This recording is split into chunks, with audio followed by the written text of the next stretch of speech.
Episode 37. Ardashir seized the cities of Baghdad and Tisfan. He held his coronation ceremony in Baghdad and married Artavan's daughter. As we said in the previous episode, Artavan had 4 sons. 2 of them were imprisoned by Ardashir and 2 others escaped to India to save their lives.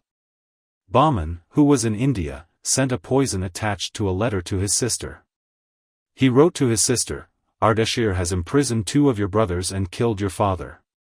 How can you live with this man? If you want to prove your loyalty to your family, give this potion to your husband and kill him. This was you have got the revenge of our family." The woman poured the poison in Ardashir's wine. When Ardashir wanted to drink it, the glass fell off from his hands and the wine spilled in the floor. Ardashir was suspicious to his wife, and when he found that she added poison to his wine, he ordered his men to kill his wife because of treason. Ardashir's minister took the woman to prison. The woman started crying and told the minister, "I know what I did is unforgivable, but I am pregnant. Let me give birth to my baby and then kill me." The minister decided not to kill her. He took her to a house and looked after her without telling the king. Time passed and she gave birth to a baby boy. He was named Shapour. Shapour grew up. When Shapour was 7 years old, the minister saw the king very sad. He asked the king about the reason. Ardashir said, "I am getting old, and I do not have a son to be my successor." The minister decided to tell the truth to the king. When the king heard about his son, he was very happy. Shapour was taken to the palace. Ardashir ordered his men to teach all the rules of kingship to Shapour.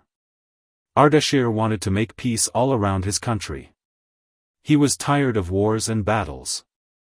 The foretellers told him in order to put an end to the conflicts inside the country, he or a member of his family must marry someone from Merak family. Merak was a man who betrayed Ardashir, and Ardashir had killed all his family. Only a little girl from Merak family was alive and she lived in a village. Some years passed and Shapour was a young man. One day Shapour went hunting, and on his way, he met Merak's daughter in the village and fell in love with her. They married, but Shapour decided to hide his marriage from his father because he knew that his wife's family were his father's enemies in the past. Some years later, Shapour had a son. He was named Ormuzd. When Ormuzd was 7 years old, Ardashir saw him in the village while he was riding there with his men. Ardashir was interested in the young boy. He asked the boy about his family, and he told the king that his mother is from Merak family and his father is called Shapour. The king was shocked, but in the other hand he was happy. He brought his grandson and daughter-in-law to the palace and behaved them well. Ardashir was a good king. He believed that all the citizens must be educated. He paid a lot of attention to people's wealth and education. When he was 78, he was ill. He talked to his son, Shapour, and asked him to be a good king for his people. Ardashir passed away and Shapour was his successor. At the time of Shapour, a man called Baranush rioted against Shapour with the help of Romans. There was a battle between the 2 armies. Finally, Shapour won the battle and imprisoned Baranush and some Roman soldiers. The Emperor of Rome sent a letter to Shapour and asked him to free the Roman soldiers, and the emperor would promise to give tax to Shapour and obey him. Shapour accepted the peace treaty. Shapour was interested in country's development.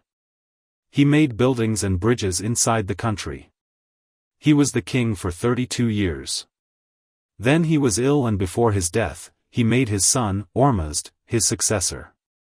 Ormuzd was the king for a short time. He passed away soon, and his son, Bahram, was the next king. Bahram was a good king too. But he was the king only for 3 years. He passed away soon. His son, Bahram II, was his successor. Bahram II was the king of Iran for 19 years. In his time peace was established everywhere. He paid a lot of attention to health and education too. After his death, his son, Bahram III, was the next king. Bahram III was the king of Iran only for 4 months. He died soon and his son, Nurseh, was the next king. Nurseh was the king for 9 years. After his death, his son, Ormuzd, was the next successor. Ormuzd was a good king too, but he had no children when he passed away, and his ministers were looking for a suitable person as his successor. End of episode 37. Thank you for watching.